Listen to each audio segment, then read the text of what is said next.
Jorge Whitefield, predicador al aire libre 1714-1770. Más de 100.000 hombres y mujeres rodeaban al predicador hace 200 años en Cambuslang, Escocia. Las palabras del sermón, vivificadas por el Espíritu Santo, se oían claramente en todas partes donde se encontraba ese mar humano. Es difícil hacerse idea del aspecto de la multitud de 10.000 penitentes que respondieron al llamado para aceptar al Salvador. Estos acontecimientos nos sirven como uno de los pocos ejemplos del cumplimiento de las palabras de Jesús. De cierto os digo, el que en mí cree, las obras que yo hago, él las hará también, y aún mayores hará, porque yo voy al Padre. Juan 14:12. Había como un fuego ardiente metido en los huesos de este predicador, que era Jorge Whitefield. Ardía en él un santo celo de ver a todas las personas liberadas de la esclavitud del pecado. Durante un período de 28 días realizó la increíble hazaña de predicar a 10.000 personas diariamente. Su voz se podía oír perfectamente a más de 1 kilómetro de distancia,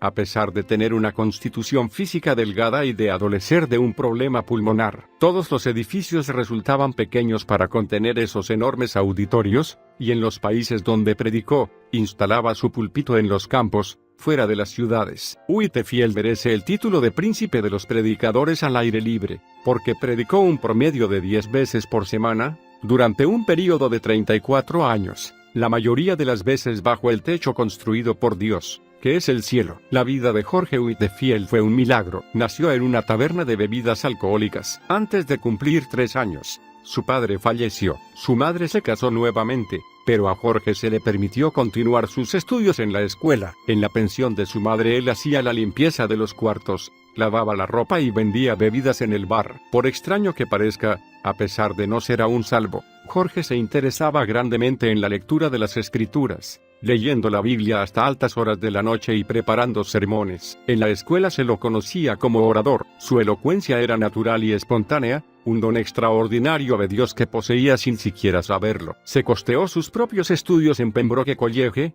Oxford, sirviendo como mesero en un hotel. Después de estar algún tiempo en Oxford, se unió al grupo de estudiantes a que pertenecían Juan y Carlos Wesley. Pasó mucho tiempo, como los demás de ese grupo, ayunando y esforzándose en mortificar la carne, a fin de alcanzar la salvación, sin comprender que la verdadera religión es la unión del alma con Dios y la formación de Cristo en nosotros. Acerca de su salvación escribió poco antes de su muerte: sé el lugar donde, siempre que voy a Oxford, me siento impelido a ir primero a ese lugar donde Jesús se me reveló por primera vez, y me concedió mi nuevo nacimiento. Con la salud quebrantada, quizás por el exceso de estudio, Jorge volvió a su casa para recuperarla. Resuelto a no caer en el indiferentismo, estableció una clase bíblica para jóvenes que, como él, deseaban orar y crecer en la gracia de Dios. Diariamente visitaban a los enfermos y a los pobres, y, frecuentemente, a los presos en las cárceles, para orar con ellos y prestarles cualquier servicio manual que pudiesen. Jorge tenía en el corazón un plan que consistía en preparar 100 sermones y presentarse para ser destinado al ministerio. Sin embargo,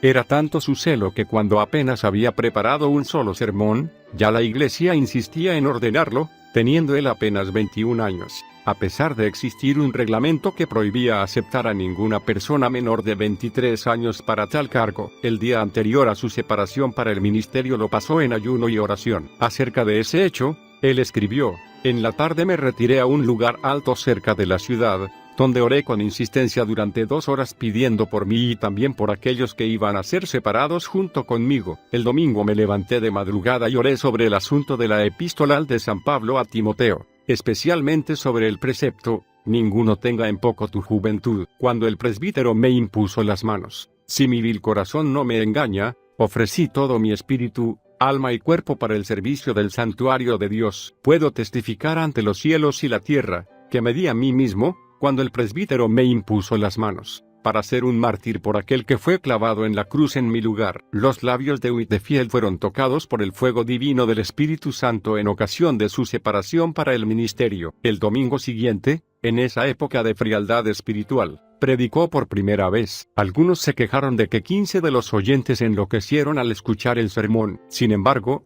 el presbítero, al comprender lo que pasaba, respondió que sería muy bueno que los 15 no se olvidasen de su locura antes del siguiente domingo. Whitefield nunca se olvidó ni dejó de aplicar las siguientes palabras del Dr. Delaney: deseo, todas las veces que suba al púlpito, Considerar esa oportunidad como la última que se me concede para predicar y la última que la gente va a escuchar. Alguien describió así una de sus predicaciones: casi nunca predicaba sin llorar y sé que sus lágrimas eran sinceras. Lo oí decir: vosotros me censuráis porque lloro, pero ¿cómo puedo contenerme cuando no lloráis por vosotros mismos? A pesar de que vuestras almas inmortales están al borde de la destrucción, no sabéis si estáis oyendo el último sermón o no, o jamás tendréis otra oportunidad de llegar a Cristo. A veces lloraba hasta parecer que estaba muerto y a mucho costo recuperaba las fuerzas. Se dice que los corazones de la mayoría de los oyentes se derretían ante el calor intenso de su espíritu, como la plata se derrite en el horno del refinador. Cuando era estudiante del colegio de Oxford, su corazón ardía de celo, y pequeños grupos de alumnos se reunían en su cuarto diariamente. Se sentían impelidos como los discípulos se sintieron después del derramamiento del Espíritu Santo el día de Pentecostés. El Espíritu continuó obrando poderosamente en él y por él durante el resto de su vida, porque nunca abandonó la costumbre de buscar la presencia de Dios. Dividía el día en 3 partes, 8 horas solo con Dios y dedicado al estudio, 8 horas para dormir y tomar sus alimentos, y 8 horas diarias él trabajaba entre la gente. De rodillas leía las Escrituras y oraba sobre esa lectura, y así recibía luz, vida y poder. Leemos que en una de sus visitas a los Estados Unidos, pasó la mayor parte del viaje a bordo solo, orando. Alguien escribió sobre él: su corazón se llenó tanto de los cielos, que anhelaba tener un lugar donde pudiese agradecer a Dios, y completamente solo, durante horas, lloraba conmovido por el amor de su Señor que lo consumía. Las experiencias que tenía en su ministerio confirmaban su fe en la doctrina del Espíritu Santo, como el Consolador todavía vivo, el poder de Dios que obra actualmente entre nosotros. Jorge Whitefield predicaba en forma tan vivida que parecía casi sobrenatural. Se cuenta que cierta vez predicando a algunos marineros, describió un navío perdido en un huracán. Toda la escena fue presentada con tanta realidad, que cuando llegó al punto de describir cómo el barco se estaba hundiendo, algunos de los marineros saltaron de sus asientos gritando: ¡a los botes! ¡A los botes! En otro sermón habló de un ciego que iba andando en dirección de un precipicio desconocido. La escena fue tan natural que, cuando el predicador llegó al punto de describir la llegada del ciego a la orilla del profundo abismo, el camarero mayor, Chesterfield, que asistía al sermón, dio un salto gritando: ¡Dios mío! Se mató. Sin embargo, el secreto de la gran cosecha de almas salvas no era su maravillosa voz, ni su gran elocuencia. Tampoco se debía a que la gente tuviese el corazón abierto para recibir el Evangelio, porque ese era un tiempo de gran decadencia espiritual entre los creyentes. Tampoco fue porque le faltase oposición. Repetidas veces Whitefield predicó en los campos porque las iglesias le habían cerrado las puertas. A veces ni los hoteles querían aceptarlo como huésped. En Basingstoke fue agredido a palos. En Staffordshire le tiraron terrones de tierra. En Moorfield destruyeron la mesa que le servía de púlpito y le arrojaron la basura de la feria. En Evesham las autoridades, antes de su sermón, lo amenazaron con prenderlo si predicaba. En Exeter, mientras predicaba ante un auditorio de 10.000 personas, fue apedreado de tal modo que llegó a pensar que le había llegado su hora, como al ensangrentado Esteban, de ser llamado inmediatamente a la presencia del Maestro. En otro lugar lo apedrearon nuevamente hasta dejarlo cubierto de sangre. Verdaderamente llevó en el cuerpo, hasta la muerte, las marcas de Jesús. El secreto de obtener tales resultados con su predicación era su gran amor para con Dios. Cuando todavía era muy joven, se pasaba las noches enteras leyendo la Biblia, que tanto amaba. Después de convertirse, tuvo la primera de sus experiencias de sentirse arrebatado, quedando su alma enteramente al descubierto, llena, purificada, iluminada por la gloria y llevada a sacrificarse enteramente a su Salvador. Desde entonces nunca más fue indiferente al servicio de Dios, sino que, por el contrario, se regocijaba trabajando con toda su alma, con todas sus fuerzas y con todo su entendimiento. Solamente le interesaban los cultos y le escribió a su madre que nunca más volvería a su antiguo empleo. Consagró su vida totalmente a Cristo, y la manifestación exterior de aquella vida nunca excedía su realidad interior. Así pues, nunca mostró cansancio, ni disminuyó la marcha durante el resto de su vida. A pesar de todo, él escribió: mi alma estaba seca como el desierto. Me sentía como si estuviese encerrado dentro de una armadura de hierro. No podía arrodillarme sin prorrumpir en grandes sollozos. Lloraba hasta quedar empapado en sudor. Solo Dios sabe cuántas noches quedé postrado en la cama, gimiendo por lo que sentía y, ordenando en el nombre de Jesús, que Satanás se apartase de mí. Otras veces pasé días y semanas enteras postrado en tierra suplicando a Dios que me liberase de los pensamientos diabólicos que me distraían. El interés propio, la rebeldía, el orgullo y la envidia me atormentaban, uno después de otro, hasta que resolví vencerlos o morir. Luchaba en oración para que Dios me concediese la victoria sobre ellos. Jorge Whitefield se consideraba un peregrino errante en el mundo, en busca de almas. Nació, se crió, estudió y obtuvo su diploma en Inglaterra, atravesó el Adámico 13 veces, visitó Escocia 14 veces, fue a Gales varias veces, estuvo una vez en Holanda, pasó 4 meses en Portugal, en las Bermudas ganó muchas almas para Cristo,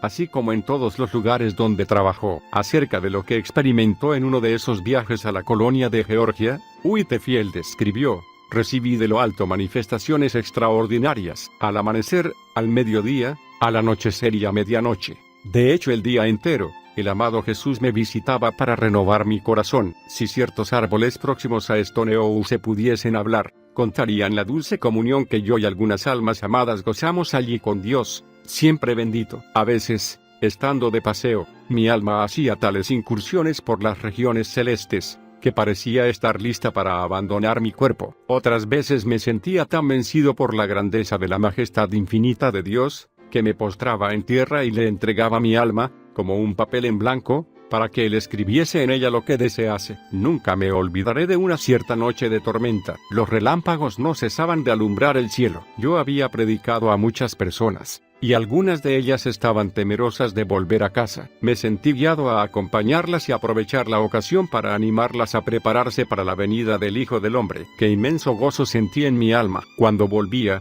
mientras algunos se levantaban de sus camas asustados por los relámpagos que iluminaban los pisos y brillaban de uno al otro lado del cielo. Otro hermano y yo nos quedamos en el campo adorando, orando, ensalzando a nuestro Dios y deseando la revelación de Jesús desde los cielos, en una llama de fuego. ¿Cómo se puede esperar otra cosa sino que las multitudes, a las que Whitefield predicaba, se vieran inducidas a buscar la misma presencia? En su biografía hay un gran número de ejemplos como los siguientes. Oh, cuántas lágrimas se derramaron en medio de fuertes clamores por el amor del querido Señor Jesús. Algunos desfallecían y cuando recobraban las fuerzas, al escucharme volvían a desfallecer. Otros gritaban como quien siente el ansia de la muerte. Y después de acabar el último discurso, yo mismo me sentí tan vencido por el amor de Dios, que casi me quedé sin vida. Sin embargo, por fin reviví y después de tomar algún alimento, me sentí lo suficientemente fuerte como para viajar cerca de 30 kilómetros, hasta Nottingham. En el camino alegré mi alma cantando himnos. Llegamos casi a medianoche.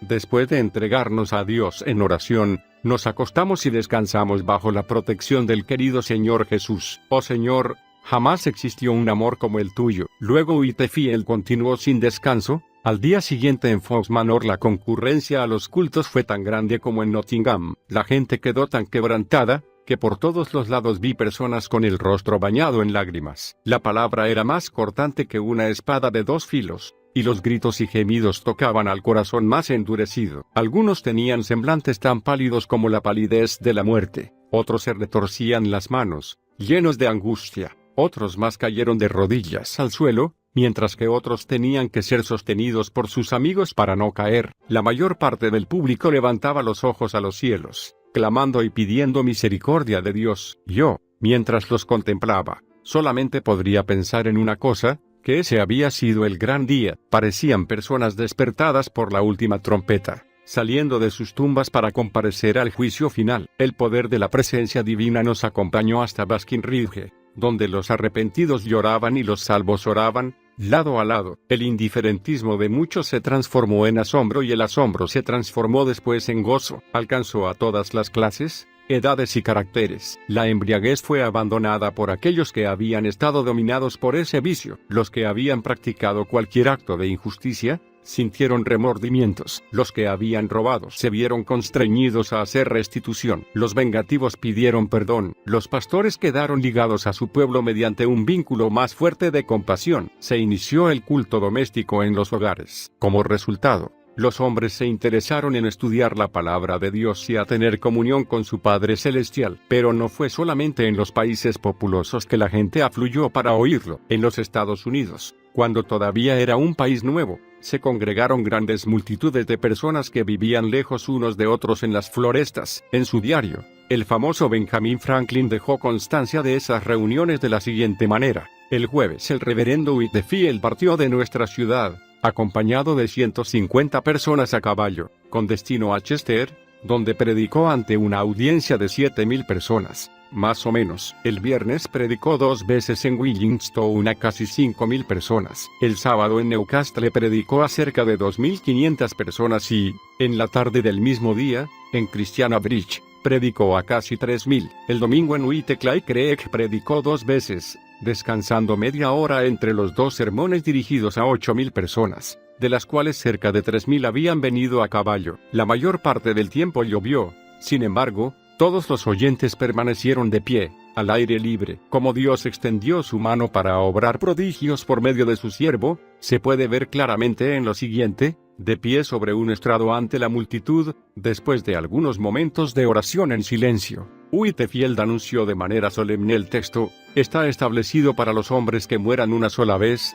y después de esto el juicio. Después de un corto silencio, se oyó un grito de horror proveniente de algún lugar entre la multitud. Uno de los predicadores allí presentes fue hasta el lugar de la ocurrencia para saber lo que había dado origen a ese grito. Cuando volvió, dijo: hermano Whitefield, estamos entre los muertos y los que están muriendo. Un alma inmortal fue llamada a la eternidad. El ángel de la destrucción está pasando sobre el auditorio. Clama en voz alta y no ceses. Entonces se anunció al público que una de las personas de la multitud había muerto. No obstante, Whitefield leyó por segunda vez el mismo texto: está establecido para los hombres que mueran una sola vez. Del lado donde la señora de Huntington estaba de pie, vino otro grito agudo. Nuevamente, un estremecimiento de horror pasó por toda la multitud cuando anunciaron que otra persona había muerto. Pero Whitefield, en vez de llenarse de pánico como los demás, suplicó la gracia del ayudador invisible y comenzó, con elocuencia tremenda, a prevenir del peligro a los impenitentes. Sin embargo,